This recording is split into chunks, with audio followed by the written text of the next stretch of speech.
I'm not a big fan of snowshoes. I find them slow and cumbersome. But if you follow the channel, you have seen that I've been using a ski that operates similar to a snowshoe, but is faster and has better flotation in deep snow. And that ski is the Black Diamond GlideLite Trekker ski. It has a bunch of awesome features that make it work really well for winter backcountry adventures and has been my go-to this winter. What this ski allows you to do is trek up the mountain due to the skin that it has on the bottom, which we'll talk about in a little bit here, but then also ski down the mountain for spots where you are going down a slope. And for those of you who are big skiers like I am, you may be wondering about the downhill performance of this ski. It is kind of a weird looking ski, and I'm going to be testing it out on the steepest and most technical slope that I've taken it on to date. So stay tuned for that because you might be in store for a yard sale. But first, let's go over the specs of the ski. This one's the 147 centimeter version. There's also a shorter 127 centimeter version. The longer one is 110 millimeters at the waist, so a pretty fat ski. The shorter version is 120 millimeters at the waist. The longer version here costs $470 for the ski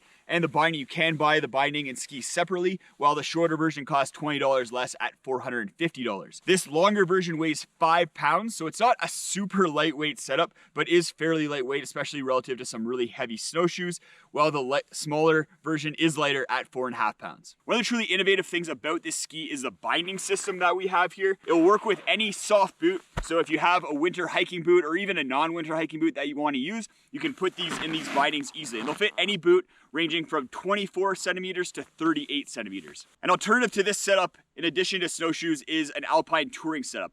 That uses specialized boots, bindings, skis, and skins, and is just not as accessible to a lot of people compared to this setup, and it's a lot more expensive to boot. I also like to be able to use my boots that I'm gonna be hiking in case something happens. I can just throw my skis on my backpack and hike away. And when I'm doing camp chores like gathering firewood, setting up my tent, it's nice to be in a nice, soft, warm winter boot compared to a ski boot. The way these bindings work is that you have an adjustable foot plate, so you can move it up and down this plate in order to adjust for the size that you need. And then you have 2 ratchet straps that go over top your boot to lock your foot in. And then once you have your foot in the ski, the binding just has a pivot point right near the toe here and just pivots up and down, similar to a cross-country ski. And that pivot point is right at the point where your toes are, so it's a very natural feeling. I've heard of people having issues with the binding plate icing up and then becoming loose, but I haven't had that issue. I've had over 100 kilometers on these skis so far, and they've been holding up great.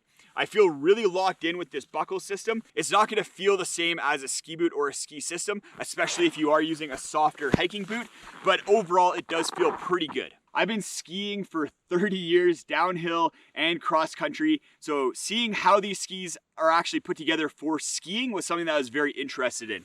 The 147 centimeter version has steel edges, which is really nice for traversing slope and getting a little bit more grip on firmer snow, especially if you are trying to do something like a snowplow or link some turns together. The shorter version of the ski does not have that steel edge on it, so that's something to keep in mind if you are comparing the two skis.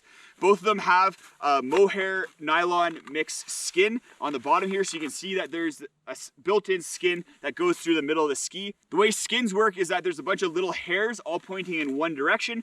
With those little hairs allow you to glide forward, but then they grip and don't allow you to come back or allow you to get some grip and push forward and do a little bit of a kick as you're skiing. But the key question is, how well do these skis actually perform? And there's 3 different things that I tested out: how well they perform going on flat ground, how well they go uphill, and then how well they go downhill. On flat ground, these things work great. They get a ton of float due to that surface area that they have. And then because they are a ski, you get a little bit of overlap with every step, which helps you stay on top of the snow a little bit easier as well relative to snowshoes. Compared to snowshoes, these are gonna be a lot better if you're in a group as well. You're gonna lay down a nice track, and even if you're only 2 people, you're gonna get a nice track for everyone to follow. Person up front is gonna have to break a little bit of trail, but everyone else is gonna have a much easier time.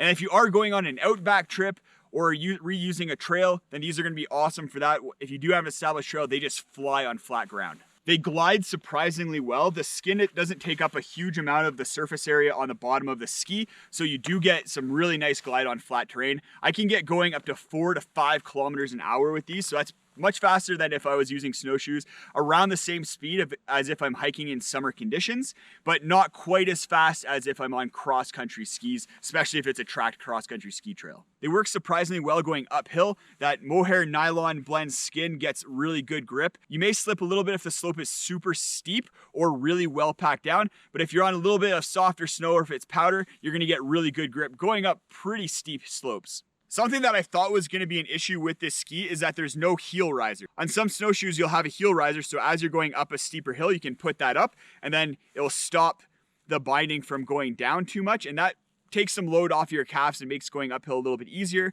But I actually found that not to be that big of a problem with these skis. I'm not sure why that is. I'm still trying to figure that one out, but I've gone up some pretty steep slopes, and I haven't been missing having a heel riser. It's always going to be a compromise between glide and grip, and these perform really well in nice rolling terrain, which is what they're designed for. You're not going to be going up super steep slopes like you'd be using snowshoes for, but for the type of stuff that I'm usually doing in wintertime, which is nice gradual uphill slopes and then maybe some downhill, the GlideLite is a much better option than snowshoes. The downhill performance is a little bit hit and miss. They are a little bit squirrely going down really steep, hard packed slopes. That's due to the short length and lack of camber in the ski. It's just hard for them to get an edge. But that being said, I am able to get a pretty good snowplow down some pretty steep terrain. And then they work surprisingly well going downhill on nice, soft, powdery snow. Something that I am worried about is the durability of the binding, especially when putting a lot of torque on it when going down some of the steeper slopes. But so far, no problems, and I've been torquing them pretty good going down some pretty aggressive slopes so far. But why talk about it when I can show you? Like I said, we're gonna be going down the steepest and most technical slope that I've done so far. It's hard packed, so that's gonna be putting a lot of torque on the binding, and it's gonna be tough for me to hold an edge and stay in control going down this slope.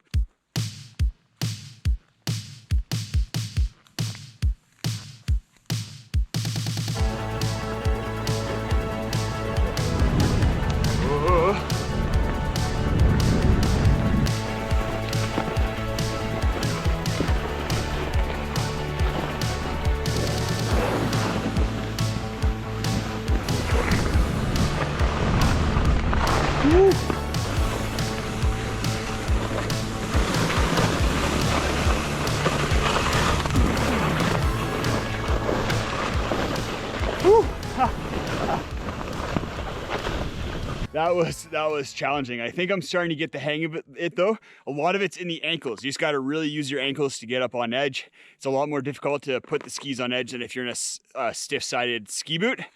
But that was fun.